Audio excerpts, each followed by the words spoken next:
Welcome to the Foresight Health Roundup podcast, Foresight Health's podcast series for healthcare revolutionaries. Outcomes matter, customers count, and value rules. Hello again, everyone. This is Dave Burda, news editor at Foresight Health. It is Thursday, September 12th. Yesterday was Patriot Day. We honored those who served and those we lost in the September 11th terrorist attack. Patriots are not those who stormed our nation's capital on January 6, 2021, and tried to overthrow our government. Those people are called treasonists, insurrectionists, and criminals, and they all belong in jail. Now that we have that clear, let's talk about something that isn't so clear, and that's the role of technology in solving the healthcare labor crisis. To tell us where those two lines intersect are Dave Johnson, founder and CEO of Foresight Health, and Julie Murchinson, partner at Transformation Capital. Hi, Dave. Hi, Julie. How are you two doing this morning? Dave? Well, I'm doing fantastic. This is my absolute favorite time of the year in Chicago. The humidity's come off. We've got these long, warm days that are cool in the morning and cool at night. Weather shouldn't influence our mood, but it sure does mine. And right now, I'm a happy guy. Yeah, nothing like having the windows open at night. That's great. Thanks, Dave. Julie, how are you? Well, I am in our nation's capital, which was a very interesting place to be this week. And a couple of members of my team were at a bar, and they said the bar was silent because everybody was watching the debate. And that would only happen in Washington, D.C. Like, kind of amazing. Hanging on every word. Yep. That's great. Thanks, Julie. Now, before we talk about technology and healthcare staffing, let's talk about how technology changed your careers or how you do what you do. Dave, looking back at your career, whether that's before or after investment banking, what was the first technology that made you say, this is going to change how I do my job? Oh, there are so many. Fire, right? But okay. I would say it was the emergence of the Hewlett-Packard 12-seat calculator in the early 80s when I was in graduate school. Had reverse entry. It allowed you to do programming, had incredible analytic power, all built into the size of a typical calculator. Was able to do advanced financing functions, including discounted cash flows and so on. Before that calculator came along, when investment bankers were doing bond issues, they had to go to this big, thick interest rate book to figure out what the amortization factor was for any number of given years and months. And suddenly we had in our hands this calculator that was incredible. And this was before personal computers arrived. And I still use mine today. It was a breakthrough moment. Yeah, it stuck with you. That's great. Thanks, Dave. Julie, how about you? What piece of technology in your career first made you say, this is a real game changer? Well, I grew up with a very tech-forward mother, and Judy, she was amazing. She taught computer programming at the vocational school up the road. So she taught COBOL, C++, all those ancient programming languages. So I was exposed to computers, quite early in life. However, it wasn't until I went to college that I had my first personal computer, the Macintosh SE. Who calls it a Macintosh anymore? And it had a floppy drive, but it had a floppy drive for the little floppy drives that were hard. Do you remember that when they went from kind of bendable to hard? So that was a game changer for me. But it was really email that did it for me, because I could then communicate with teachers electronically, and I didn't have to print out papers anymore. I could actually email papers to teachers. Novel concept. And here we are in healthcare 30 plus years later, still faxing paper. How far we've come and how far we have to go. Thanks, Julie. For me, it was the word processor. Before that, I thought the old IBM Selectric 2 with that interchangeable type ball and the correction tape was the best. But, getting the ability to correct a mistake or rewrite something without retyping the whole paper or article was a moment in time I'll never forget, a real dream come true. It was like, how did we even write before?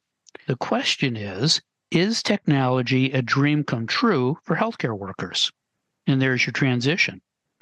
Actually, the transition into the topic happened at the end of last week's show when we discussed whether the strong support of organized labor by the Harris-Walz ticket will somehow blunt the adoption of staffing-related technology in healthcare. And as always, as if on cue, 2 new reports are out that amplify that potential conflict. Mercer, the big benefits consulting firm, released a report that projected a shortage of 100,000 critical healthcare workers by 2028. That's in just 4 years. By critical, Mercer means caregivers like doctors, nurses, nurse practitioners, nursing assistants, home health and personal care aides, and technicians. 30,000 of the 100,000 worker shortage are nurses. The report said one way to deal with the shortage is by automating tasks through technology. Meanwhile, the Center for Connected Medicine and Class Research released the results of an in-depth survey of 55 health system executives on their views of technology.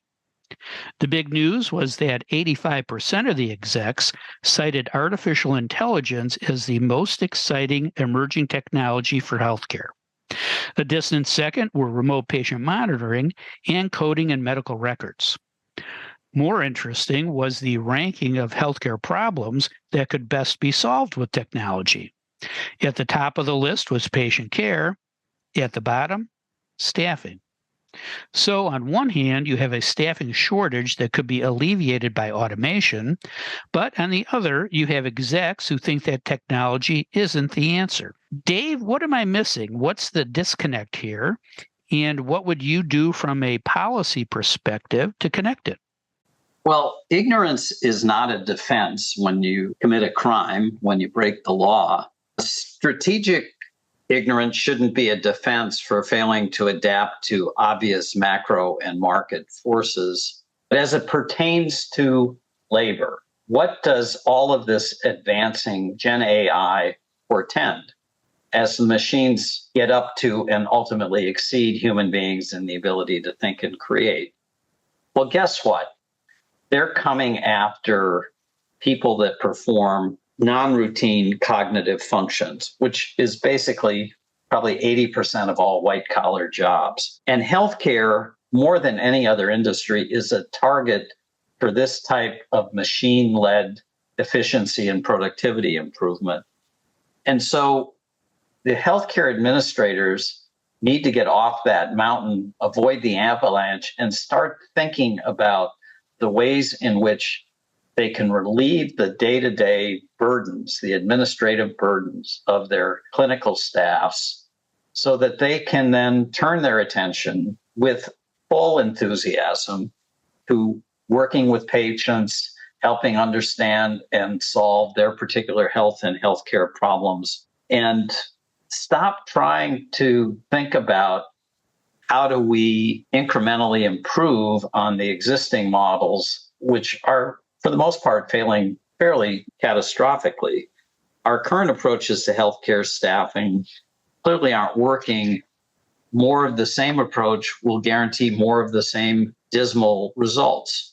So eliminate burden, take advantage of the technology, improve the working lives of clinical staff, and by the way, get ready for a world where the technology will augment human capabilities and improve outcomes with a need for lesser staffing. And by the way, it couldn't come in a more appropriate time, because by 2030, we're going to have more people in this country over the age of 65, therefore dealing with chronic illnesses.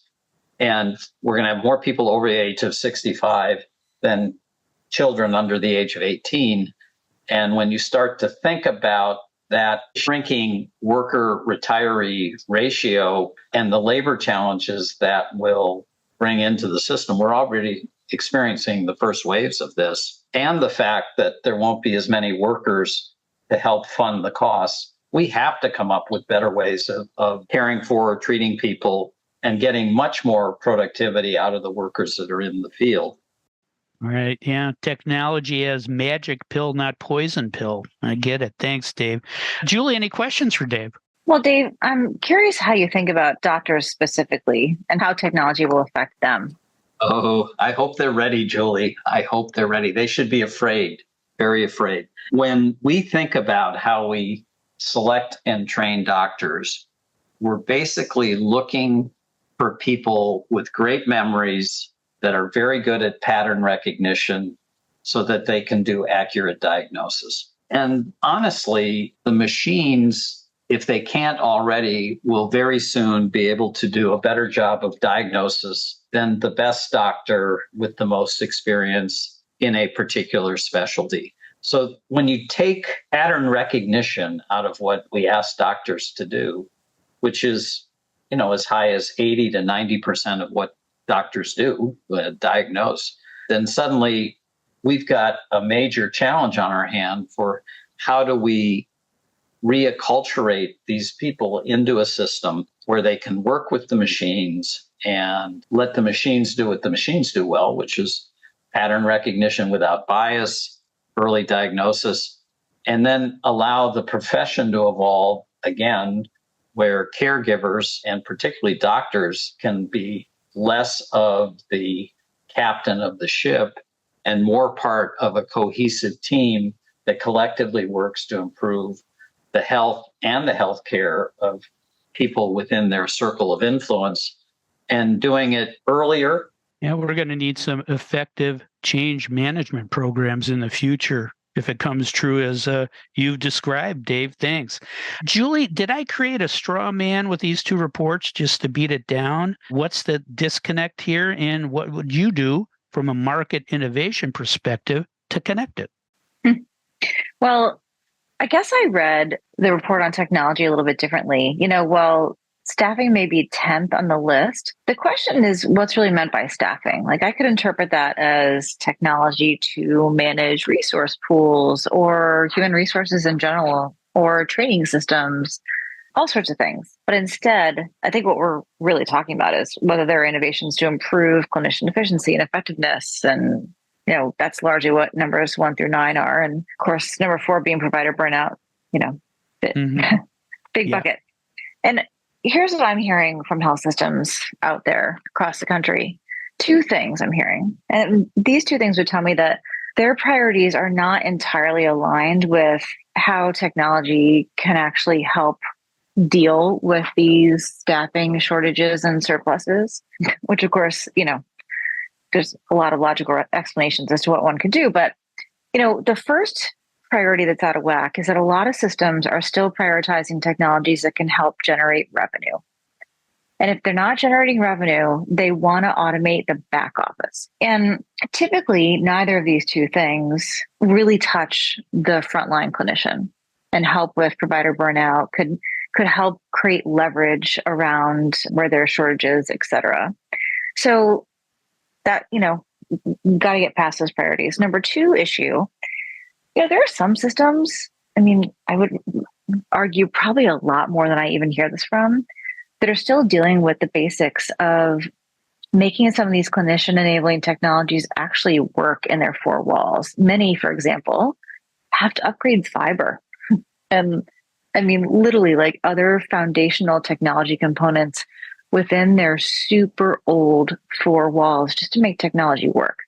Some are still adopting RFID tags to actually have more data to manage where everything is and how to optimize the actual operation of the hospital. So, those things don't necessarily directly enable a nurse, physician, or even a patient in a way that helps provide some leverage and all the top of the license practicing opportunities. So, of course, health systems are going to get through this phase to the other side so they can focus on the important things. But, how fast will it be? And it'll still be super variable across systems, and competitors are eating around the edges today. So we're just still dealing with the pace. I will say one thing I found funny in the report was that the graph that was titled, "What technology has seen the most progress in the past 2 years?" And I kind of chuckled because the top of the list was virtual care and telehealth, followed by patient engagement. And I'm sure this is just how the question was worded and how the respondent interpreted it is important, right? But these two technologies, I would argue, have not made much progress at all in the last couple of years. But maybe the business strategies have come around to actually fuel adoption. So that's possible. But I don't think the technologies have really gotten better. We are farther along with things like integration and interoperability that, definitely saves time for frontline providers with Fire and Tefka. And unfortunately, a lot of systems moving off server to Epic just to deal with the cost of record sharing. And a lot of technologies are getting better really quickly, like data analytics, clinical documentation. They talked a lot about Nabla and Abridge and all the ambient listening technologies and coding automation. I know we've talked about RCM some lately. They've all improved a lot in the last couple of years, and this is absolutely going to provide some leverage at the front line. So what would I do? I would really start to look at the technologies that matter and provide leverage. A lot of what Dave said. That is a great reality check, right? What's happening on the front lines, and what you're saying is they might not have the wrong amps in their electrical system. Just like an old house, right? That's correct. Totally. Thanks, Julie. Dave, any questions for Julie? Oh, Julie, I thought when you were going through your list of what worked the best, I thought you were going to say beepers. eFax. eFax is where it's at. And that gets my sort of the heart of my question for you today, which is being clear-eyed about the strengths and weaknesses of the current healthcare system. How do you believe the technological imperatives emerging within the broader marketplace, and put Gen AI right at the top of the list, will manifest within healthcare? Are health systems going to be able to be like Africa and go straight to cell phones, avoid landlines, or is it going to continue to be this kind of forced march, not conducted very well, toward modest improvement while the rest of the world just continues to race ahead? We're not in a position to leapfrog the way that some other countries have been able to do with most modern technology. I do think that healthcare is working its way through where the human needs to be in the loop. I just caught up with one of our incredible listeners, Cam Matthews from City Block, and we talked about where digital is making a dent with their Medicaid and under-resourced populations. And, given their own platform they've created, the partnerships that they're working on with specialty providers, all the things. Like, she's so articulate about, where things are and potentially will and won't work in the clinical model. Everything is really about finding where the human needs to be in the loop to make technology work. Thanks, Julie. Well, I still have the electric typewriter I used in college, but that just means I like old things. I'll never go back. And I think if caregivers got a taste of what technology can take off their plate, they'd eat it up. I'm thinking about your earlier question about technological breakthroughs. And I got to say, when they created that little kind of piece of tape that you could put in to correct types, typing mistakes, that was a game changer. I forget what they called that, but that was a game changer. Corrective. I certainly used it on my Selectrix. Yeah, classic. You guys are stuff. dating yourselves, by the way. I hate to tell you. Yeah, we're old. We're old, Julie. Get used to it. Old. Okay. With that, let's talk about other big news that happened this past week. It wasn't all bad, was it? Julie, what else happened that we should know about? God, I think I always go to the worst stories. I don't know why, but I read today that sterilizations in women rose pretty significantly after Roe was overturned. So, we're just seeing the data is really not appealing on what's happening out there on women's rights. Yeah, sliding backwards. Dave, what other news is worth mentioning? Well, I'm going to go to the debate. And, there was discussion of healthcare policy at the debate. And Kamala Harris really just talked about advancing some of the initiatives that have been underway in the Biden administration relating to drug prices mostly. And Donald Trump, in a way only he can, said that he didn't have a healthcare plan, but he had concepts of a plan. And I guess the point I wanted to make is I think healthcare is flying under the radar in an election sense right now. And that's actually a good thing, because it's so hard to understand perverse incentives and how things really work versus how we would like them to work. that when healthcare is under the radar, it gives policymakers more opportunity to get into the works and make corrections. So I'm actually cautiously optimistic that healthcare doesn't blow up into a major political issue, so that whatever new government comes in next year can really go to work on healthcare and address some obvious solutions without it being treated like a piñata, healthcare policy piñata. Well, I think the next time I'm asked what we're doing this weekend, I'm going to say I have the concepts of a plan. See if that flies. Your wife's going to love that. I'll let you know. Thanks, Dave, and thanks, Julie. That is all the time we have for today. If you'd like to learn more about the topics we discussed on today's show, please visit our website at foresightshealth.com. You also can subscribe to the Roundup on Spotify, Apple Podcast, YouTube, or wherever you listen to your favorite podcasts. Don't miss another segment of the best 20 minutes in healthcare. Thanks for listening. I'm Dave Burda for Foresight Health.